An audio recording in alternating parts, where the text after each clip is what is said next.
Welcome to SDH's coverage of USL Championship, and we are now down to the Final Four in the USL Championship playoffs presented by Hisense. The championship match will be on ESPN2, ESPN Deportes, and Sirius XM.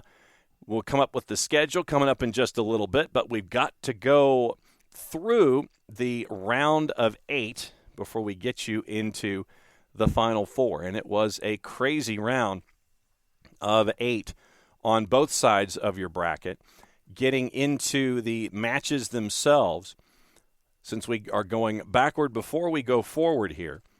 Starting off in the East, it was an interesting look for Lou City. Lou City kind of got to watch everybody else in the East as your top seed in the Eastern Conference, so they got to see what was going on with all of the other action before they got to jump into activity at Lynn Family Stadium.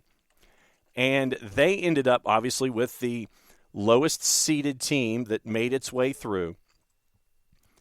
So on the board, it was Birmingham and Pittsburgh making their way through. Well, Pittsburgh made its way through in the crazy game that we talked about last week. So that meant that Pittsburgh had to go to Lou City. It went to penalties. Lou City got the win 3-2 at a plus 297. Then on the board, it was the other teams, Memphis and Tampa Bay. And this is going to be our match of the week. And it was postponed today because of weather conditions in Memphis. And so the game was played on Sunday afternoon at AutoZone Park instead of Saturday night. So here's what happened. And it was a crazy ending. Tampa Bay gets the win 1-0. Here's how they did it, courtesy of our friends USL Championship, ESPN Plus, and YouTube. Here's Jeremy Kelly with a spin move, top of the box to Segrist. Segrist back in, he's looking for Goodrum, can't find him. Dodson settles it down, one-touch shot, and that is fired just wide of Brino's left goalpost. It's the first real opportunity for Memphis 901 FC. I mean, if you commit 2 yellow card offenses, that's just the way to go. Goodrum to Jeremy Kelly. Kelly goes to the left side, a left-footed shot, and just wide. I think that was closer than virtually everyone in AutoZone Park thought it was going to be. Yeah, Brino was very casual with that. And now here comes Kisiedu to Jeremy Kelly. If he cuts in the middle, he's got space. He does. He's looking for Goodrum. That ball is deflected off of a Tampa Bay rowdy and a one-timer. Blazes over the bar. Memphis almost caught a massive break. Well, that's why you do it. That's why you press. 901 FC's pretty high pressing team, and that's you want to force those mistakes. Leston Paul with a diagonal into Kelly. He's onside. Right-footed shot, and it goes just to the right of Brino's upright and out for a goal kick. Beautiful Pass, and I think that may well have come off the defender. Was that off of White? It looked like it might have come off of White. Yeah, if you look right here, I think he got the last touch on it. So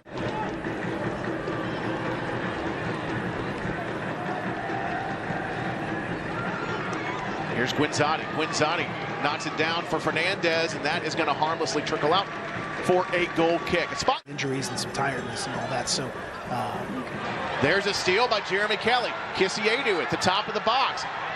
Holds off on the shot, then takes one, and it flies wide. And it'll be a goal kick as Kisiedu created his own opportunity. Here's Goodrum trying to get the inside track. Almost does. He stood up by Wyke, though. That's good shoulder-to-shoulder work by Lawrence Wyke.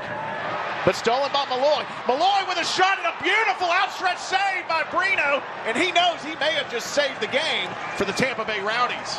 He can hit them from this range, curled it in, and to his left, Brino made a terrific save. Another Celtic crossing corner kick as a result of great play by Phil Brino. He can get into extra time. He still has a handful of subs remaining to use over that 30 minutes plus. And now a man down in the box. And what do we have? Do we have a penalty? Oh my.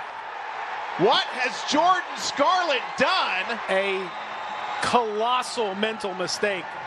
Is what went down here in the box. Oh, you can't do that once the arms go up. You have opened yourself up to criticism.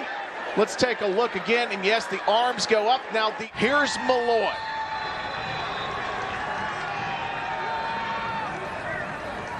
the walk-up. Saved by Brito! Oh, my! After great save from free play on an 18-yard. Had to stay anchored to the line until the ball was struck. Now here comes Tampa, and a man goes down. Now we got a contact in the box. Now Trey Muse, has he been called for a penalty? Yep, penalty. A penalty. You see right there, no doubt about it. Trey Muse, that ball, he got first touch on it. Trey Muse is on his line. Leo Fernandez lines up over the ball. 99th minute. Who's going to Louisville? Shot and a goal. Tampa scores. Leo Fernandez. His 20th goal on the season. And surely the Tampa Bay Rowdies are headed to Louisville. Heartbreak in Bluff City. Great penalty. Sent Trey Muse the wrong way. Gave him the eyes. And Muse jumped early. And do you just play this short, or do you play it wide? They'll play it to Dos Santos, plays it wide, knocked down by Leston Paul. Aaron Malloy just has to bang it, and that is going to do it. The Tampa Bay Rowdies, Phil Brino, 2 massive saves. Out west, the big surprise, Oakland Roots, making their way out of the opening round. They ran into the buzzsaw that is San Antonio FC. San Antonio gets the win by the score of 3-0 at a -172. Took extra time, but Colorado Springs beat Sacramento Republic by the score of 2-1. Your 90-minute draw there was at a +233. So that leads us into the next matches on the board coming up this weekend. And it is going to be Lou City hosting Tampa Bay. That one will be on November the 5th on Saturday night at Lynn Family Stadium, 7:30. You can follow that one on ESPN+. Your Western Conference Final, Sunday night, November the 6th, at Toyota Field. Colorado Springs Switchbacks, your number 3 seed, go to San Antonio.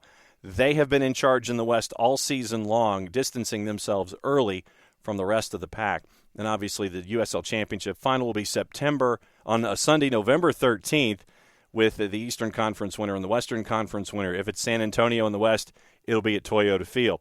If it is Colorado Springs in the West, could be at Tampa, could be at Lou City as we go forward. But we'll sort it all out. We know that if San Antonio FC wins, it is in San Antonio. That much we do know when it comes to the activity on Sunday, November the 13th. All the other news that is working its way around. Off the field, Chris Wehan is going to be returning to New Mexico United for the 2023 USL Championship season. Defender Kalen Ryden, midfielder Armando Moreno, Christian Nava, previously under contract to the club for next season. One of the United's original signings at the Lab, voted Offensive Player of the Year for the 22 season, 7 goals, 3 assists in the campaign. He was the 2017 Championship Rookie of the Year, all-time leader in both goals and assists with 35 and 17, ranked second in all-time appearances for the club with 94. So Chris Wehan returning to New Mexico United for yet another season. They're at the Lab coming up in 2023. So good news for them off the pitch as well. Your broadcast teams for the USL Championship Final have been announced, and it's going to be familiar faces across the board. Mike Watts, Devin Kerr, Sarah Gordon. They are coming, and they will be the English language broadcast on ESPN2. On second consecutive postseason on ESPN Deportes, Jesus Eduardo Acosta, Jose Armando Rodriguez, 30 years of experience announcing football, including this season as the Spanish language announced team on national USL on ESPN broadcasts. 8:30 Eastern Time, Sunday, November 13th. It is Watts, Kerr, Devin Kerr, and Sarah Gordon, along with Jesus Eduardo Acosta, Jose Armando Rodriguez, for the broadcast of the championship game. 7th USL Championship Final for Watts. And lead analyst since 2018 has been Kerr. Gordon is the pitch-level analyst with her time with Big East Productions. Defender throughout her career in the professional ranks, the Angel City FC player, and been called into 2 U.S. women's national team camps. Acosta served as Spanish-language voice of Phoenix Rising in 17 and 18, New Mexico United 2019, before jumping to the national broadcast crew. And Rodriguez has called USL Championship games since 2016. So that is the crew that will be announcing the USL Championship final for ESPN on ESPN2, ESPN Deportes, and the Sirius XM app. That's another round of everything going on in USL Championship. Once again, don't forget to subscribe to everything going on in USL Championship through their social media. It is on Twitter, Facebook, and Instagram at USL Championship. And the USL playoffs presented by our friends at Hisense, reaching the Final Four in USL Championship. So for everyone here at SDH, enjoy the games coming up this weekend, your conference finals that are getting us one step closer to what's going to happen in USL Championship. Enjoy the weekend, folks. Quality soccer all the way through. For everybody here at SDH, I'm just John. Play it safe, everybody. Enjoy the matches in the USL playoffs presented by Hisense.